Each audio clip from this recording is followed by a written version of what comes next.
Hey there, welcome back to 7-Minute Books. I am Sam. We just finished Michio Kaku's The God Equation. And Sophie, I have to ask, did this one melt your brain a little?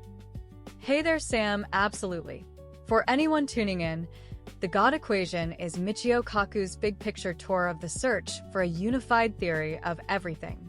It's the story of trying to fit the cosmos into one elegant equation. What I loved is how he lays out the two pillars first. General relativity governs the huge things like galaxies and black holes. Quantum mechanics governs the tiny things like atoms and particles. And both are incredibly accurate in their own domains. But when you try to apply relativity to the quantum world, the equations fall apart. You get results that are pure nonsense. That's the central crisis, and Einstein was the first to wrestle with it. He spent the last 30 years of his life chasing a unified field theory, and most of the physics world had already moved on. Right. Einstein hated the randomness of quantum mechanics, which is where God does not play dice comes from. But the whole quantum world was proving him wrong, or at least proving it was more complicated. He never could reconcile it. After him came the electroweak theory, which merged electromagnetism with a weak nuclear force. That was a real triumph, but gravity was still out there. So the next big idea was the grand unified theory, trying to add the strong nuclear force too. But even that leaves gravity out. Gravity is the stubborn one. And that brings us to string theory, where Kaku is not just a tour guide, but a true believer. He co-founded string field theory, so he's cheering from inside. Here's the idea in plain words. At the smallest level, particles aren't dots. They're tiny vibrating strings. The different vibrations create the different particles. It's like a violin string making different notes. And the payoff is huge because gravity falls out naturally. You don't have to insert it by hand. But the math demands 10 dimensions. We see 4, 3 of space and 1 of time. The other 6 are curled up so small they're invisible. You give a great picture. From far away, a garden hose looks like a one-dimensional line. But when you zoom in, you see its tiny circumference. Those extra dimensions are like that, but trillions of times smaller. And the shapes of those hidden dimensions, known as Calabi-Yau manifolds, determine the masses of particles and the strengths of forces. So the shape of the tiny universe controls the shape of our big one.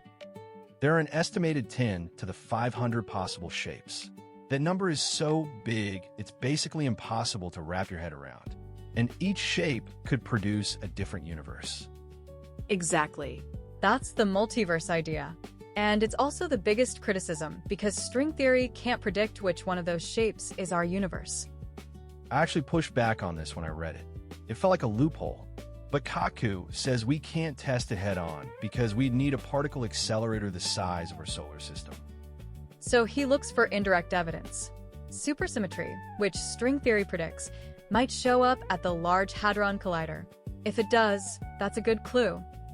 The Large Hadron Collider is our best shot, even if it's not a sure thing. But the book doesn't pretend we've arrived. It's more like a status update on a 500-year mission. Then it takes a turn that made my jaw drop. Once you understand the fundamental laws, Kaku says you start thinking about manipulating space and time. Warp drives, time machines, and wormholes. Right. And those aren't just storybook ideas. They're real solutions to Einstein's equations. The problem is they require exotic matter with negative energy, which is almost impossible to create. We have seen tiny amounts of negative energy in the lab through the Casimir effect, but nothing near the scale you'd need to bend space-time. Maybe future physics will find a way. He reminds us that someone 100 years ago would think our smartphones were magic. So we can't rule out technologies that sound insane today. And that's where the title comes in. The God Equation is a metaphor for the deepest layer of reality. It's not about a divine being, but about finding the rational structure that makes the universe tick. So Einstein's vision of a harmonious cosmos and quantum weirdness could both be expressions of a deeper unity. That's a beautiful thought. It really is. And Kaku is careful to say the journey is far from over. String theory is still incomplete, And there are competing approaches like loop quantum gravity.